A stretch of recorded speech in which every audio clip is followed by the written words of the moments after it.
Welcome to another old and new review. These are fun, aren't they? Today we're going to be looking at an interesting board game type of, well, tabletop game, I guess is what I'm going to call it. It's a marble maze game, and it's from Epoch. There's the company in the corner. Epoch's always been one of my favorite Mario merchandise makers, because they make such interesting stuff. And this is a tabletop game that they have adapted with several of their different licenses. And Super Mario World got one of these. I do not believe that the company had this product back when Super Mario Brothers came out. Or maybe Super Mario Brothers wasn't that popular and they still had this game, but they didn't want to brand it with something so new. So there's most of the Epoch stuff comes up around Super Mario World, so they probably just attained that license later.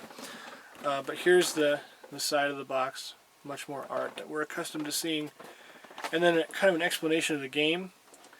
There's some Mario art for you.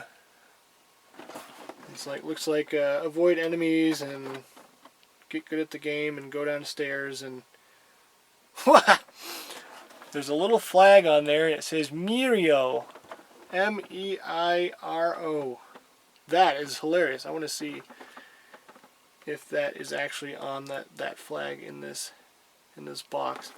And we'll check this out. I can open this. It's not sealed, so we will take a look at it in a bit. But let's look at the new version.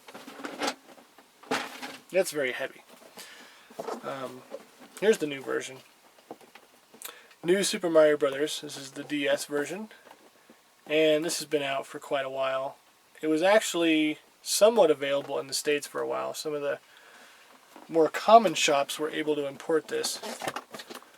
And this is sealed, so I'm not going to be able to show you this one.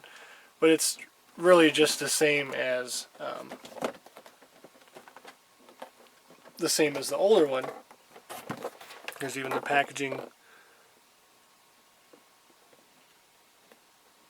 explanation on here.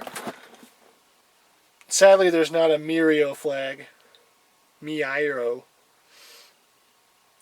The directions on here are great, though. I love this little bit right here, especially. How to hold a joystick. Isn't that great? This is how to assemble it a little bit. Let me show you that. They're so big, it's hard to show you when my camera does that. So you can kind of see what's going on there about how to direct it.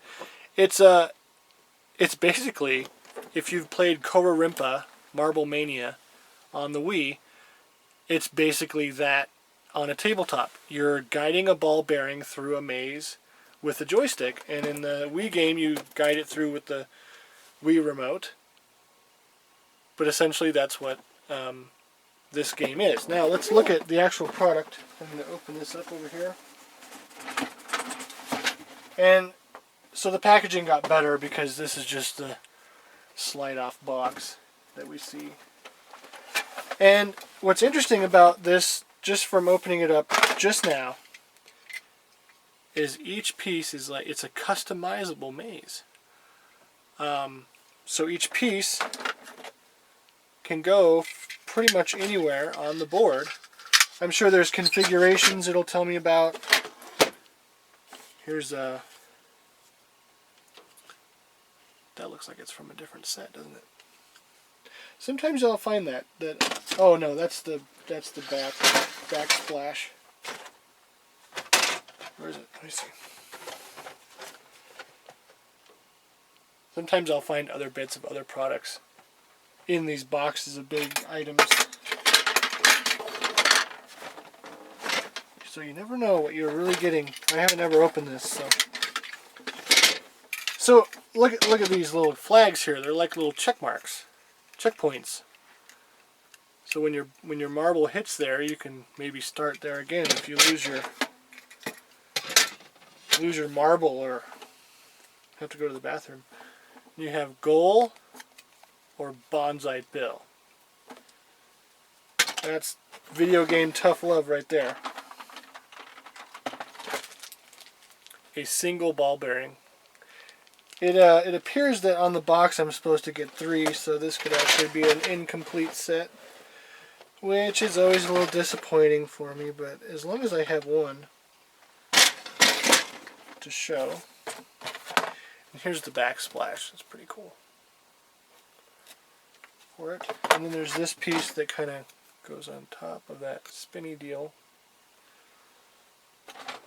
on the main board. So you kind of have that. So this would be a really interesting game to actually play. Oh! Okay, there's the flag. And that's right, Mirio. Oh yeah, that's good stuff. Okay, we have a battery cover. So that means that there's some kind of battery operation with this. Hopefully apart from it just making obnoxious noise. We've got a big old battery compartment right here. Always good to see battery covers. Sometimes they are difficult to obtain. So as you can see, I'm holding. Oh, better hold the joystick right. Not like this. Like this. So you're dancing around. I can see some wires going on, so it must just make some noise and maybe automate some features on, like this guy right here looks kind of automated, doesn't it? So you're like this, trying to get that ball going all around and through that maze. And that is basically the gist of that whole game. It just runs around with these pigs. I did not know until I opened this up, and that's very cool, that it's customizable. It looks like all these pieces just kind of go together because they all have exits in the same spot. So you can never get blocked by configuring it differently, but you might get stuck depending on how you build it. But that's pretty cool. And it looks like maybe it's a 2-player deal, but that'd be kind of weird. Maybe that's what the checkpoints are for. So when your ball gets to a checkpoint, then you pass it on to the next person. I'd love to know more about the 2-player aspect and what the instructions say about this game. So I have some contacts in that field. I might look forward to scanning it all in and getting some more answers on this. But that is another old and new review. I think that the older one again beats the newer one. Kind of hard to do that when I can't open it, but this one looks translucent, and that would be a little distracting, but it's more for the art on the board. You can kind of see it's designed toward the whole Mario business.